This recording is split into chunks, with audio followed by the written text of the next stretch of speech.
Bismillahirrahmanirrahim. Nata e madhe e Kadrit. Madhështia e muajit të Ramazanit është e padiskutueshme. Ditët dhe netët e këtij muaji të bereqetshëm dallohen nga ditët e netët të tjera të vitit, por edhe brenda këtyre dallohet një natë që quhet Nata e Kadrit. Kjo është ndër netët më të bukura, më të bekuara dhe më të bereqetshme që na ka falur Allah. Këtë e shpjegon edhe Kurani kur thotë se Hamim, pasha librin sqarues të së drejtës nga e kota. Ne e zbritëm atë në një natë të bekuar. Inna anzalnahu fi lejlatin mubarak. Në natë të begatshme të Kadrit. Ne dëshiruam të tërheqim vërejtjen e njerëzit të jenë të gatshëm.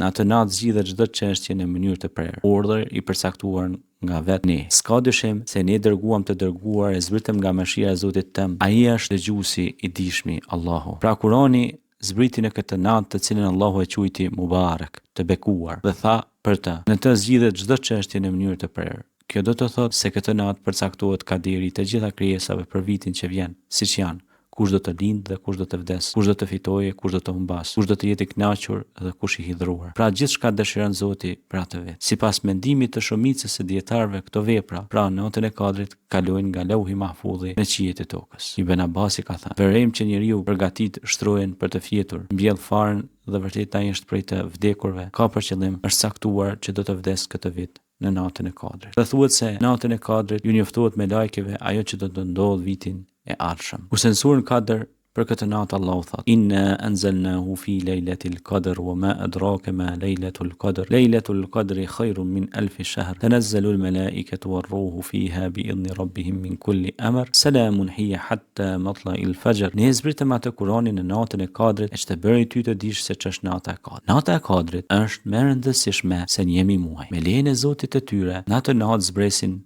me lajket dhe shpirti Xhibril për secilën çështje. Ajo që përcakton Zoti është paqe deri në agim të mëngjesit. U quhet Kadr sepse kjo është një natë e lartë tek i Madhi Zot. Dhe se ne pra jemi të gatshëm dhe se na falen pra gjinohet. Me së shumti dhe mbulohen të këqija. Pra kjo është natë e magfirit, faljes, e rahmetit, mëshirës. Sikur se transmetohet nga Ebu Huraira se pejgamberi alayhis salam ka thënë: atij që bën ibadet lutje natën e Kadrit me besim e duke shpresuar për shpërblimin që do t'i jap Allahu xhaleshanuhu, do t'i falen ato që i kanë parapri prej mëkat. Për këtë dietarët e Islamit e quajtën festë ndër më të respektuara natën e paqes së mirësisë së përgjithshme e shpërblimit të pashembull. Njëra prej madhështive të kësaj nate është edhe hapja e dyrëve të qiejve për të pranuar lutjet e atyre që i drejtohen Zotit të tyre, që t'u zgjidh hallet për t'u larguar vështirësive dhe për t'u sjell gëzim. Është kjo natë për cilën Allahu ka thënë se është khairun min alfi shahr, më e mirë dhe më e vlefshme se 1000 muaj të tjerë. Dhe 1000 muaj bëjnë 83 vjet e 4 muaj. Duke ditur se jeta mesatare e njerëzve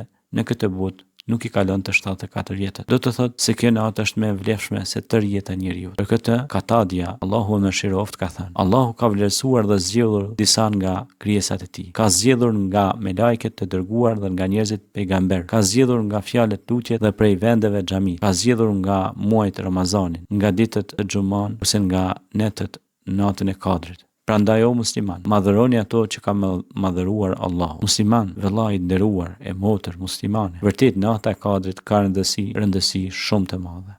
Allahu e ka cilësuar të natë të bereqetshme, natë kur bëhet saktimi i ardhmërisë për vitin që vjen. Natë në të cilën ka zbritur libri i bereqetshëm, Kurani Kerim. Ajo natë është më e hajrit se 1000 muaj. Me atë natë zbresin me lajke, ndërta veçanërisht Xhibrili. Ajo është paqe që zgjat deri në agim të mëngjesit. Tëra këto nënkuptohen nga hadithet e shumta të pejgamberit, po mbi gjitha edhe në Kur'an, dhe nga porositë e dietarëve, që kuptuan më së miri dhe besuan atë që porositi i Madhi Zot dhe pejgamberi i tij. Kështu, njëri prej tyre shprehet: Allahu në këtë natë cakton verse mirësi, sa në netët të tjera gjykon për të këqijat dhe të mirat. Padyshim se kjo është prej netëve shumë të mëdha.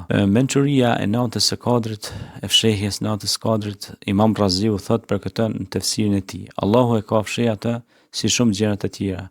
Kështu ai ka fshehur kënaqësinë, razinë e tij në respektin që i bëjmë. Ka fshehur hidhurimin e tij për mëkatet që bëjmë. Ka fshehur përgjigjen në dua që ti bëhen lutje sa më shumë. Ka fshehur edhe këtë natë që ti madhërojmë të gjitha netët e Ramazanit, e sidomos 10 netët e fundit të Ramazanit të përkushtohemi fuqimisht. Në këtë natë çfarë duhet të bëj muslimani? Në natën e Kadrit duhet të bëj sa më shumë dua lutje, të bëj tauba istighfar, të pendohet për mëkatet dhe të kërkojë mëshirë nga i Madhi Zot. Të shtojë tesbih, përmendurit e Zotit madhnushëm dhe falënderimet. Të bëjë salavat, Allahumma salli ala Muhammed, të jap sadaka sa të ketë mundësi. Të ruhet nga mëkatet e gjymtyrëve, durve, këmbëve, të syrit, veshjet e tjera. Të mos i kalojë namazet pa xhamat, pa të falet sa më tepër në xhami. Të fal namaz nafile dhe të shehud, namazi natës më tepër se zakonisht. Besimtar, është bërë traditë qysh prej kohësh të hershme të flitet për natën e Kadrit. Në shtëpitë tona ajo tashmë nuk është e panjohur. Respekti që ka çdo musliman e muslimane për këtë natë dëshmohet me mbushjen e xhamive në netët kur vjen ajo, si dhe me lutjet e ibadetet që i bëhen Allahut